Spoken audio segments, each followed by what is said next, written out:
অসহায় মানুষের বিপদকে পুঁজি করে প্রতারণার ঘটনা যেন দিন দিন বেড়েই চলেছে।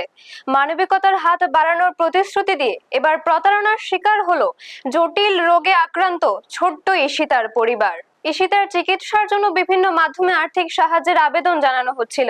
সেই সুযোগে এক ব্যক্তি পরিবারের সঙ্গে যোগাযোগ করে চিকিৎসার জন্য 1,00,000 টাকা সহায়তা দেওয়ার আশ্বাস দেয়। পরিবারের আস্থা অর্জনের পর নানা অজুহাতে আগে কিছু টাকা পাঠাতে বলে। অসহায় অবস্থায় সেই কথায় বিশ্বাস করে ঈশিতার মা 3,000 টাকা পাঠিয়ে দেন। কিন্তু টাকা পাওয়ার পর ওই ব্যক্তি আর কোনো সাহায্য করেননি, বরং যোগাযোগও বিচ্ছিন্ন করে দেন। পরে পরিবার বুঝতে পারে তারা প্রতারণার শিকার হয়েছে। এই ঘটনায় এলাকা জুড়ে ক্ষোভের সৃষ্টি হয়েছে। মানবিকতার আড়ালে এই ধরনের প্রতারণা রুখতে সবাইকে সতর্ক থাকার আহ্বান জানিয়েছেন সচেতন মহল।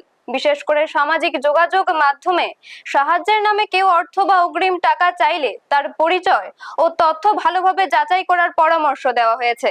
অসহায় মানুষের দুর্দশাকে পুঁজি করে প্রতারণার এমন ঘটনা সমাজের জন্য অত্যন্ত উদ্বেগজনক।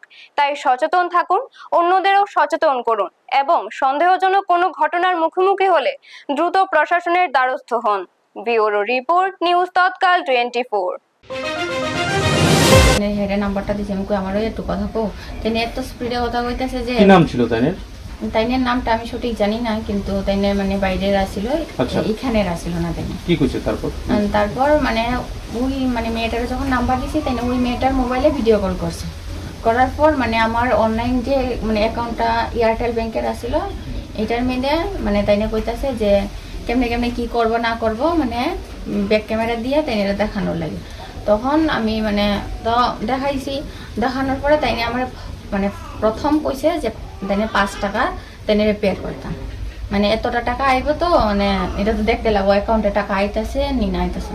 তো আমি তাইনে 5 টাকা পে করার পরে তাইনের অ্যাকাউন্টে 5 টাকা গেছে। তাইনে রিটার্ন আবার আমার 10 টাকা ব্যাক করে দিছে। কিছুক্ষণ পর আবার কইছে যে 2,000 টাকা তাইনের অ্যাকাউন্টে দিতাম। তো 2,000 টাকা যখন দেওয়ার কথা কইছে, আমি তখন তাদের কইছি যে দেখেন, যেহেতু 5 টাকা আপনারা আমি দিছি, আপনি আমার 10 টাকা ব্যাক করছেন, তো অ্যাকাউন্টটা ঠিক আছে, আপনি আমার টাকা দিতে পারবেন। আর অন্যরা যে যত পারে অত যে দিতেছে, এটি তো আমার অ্যাকাউন্টে আইতেছে, এটাও আপনি দিয়ে দেন। তো তাই আমার কইছে না, আপনি একটু দেখেন 2,000 টাকা পে করে হয়নি। তখন আমি 2,000 টাকা পে করার গিয়ে দেখি যে তাইনের অ্যাকাউন্টে 2,000 টাকা যাইতেছে না।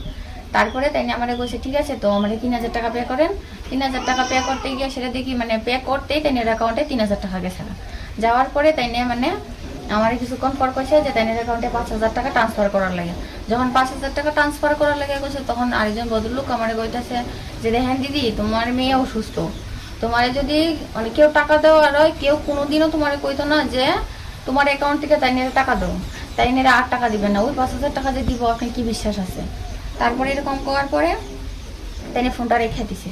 ফোনটা রাখার পরে এখানে আরেকজন দাদারে দিয়ে কথা কইছে। কথা বলার পরে মানে দাদার কথাটা, দাদা তো মানে একটু কথা কইছে যে আপনি কি লিখে টাকাটা নিছেন, কারণ ওই টাকাটা ইপসিতার মান না, এই টাকাটা ইপসিতার, এটা ইপসিতার চিকিৎসার লাগে সবাই দিছে, আপনি কি লিখে নিছেন, এটা ফেরত দেন। যখন কইছে তখন তাই ফোনটা রেখে। আপনারা দেখছেন নিউজ তৎকাল 24।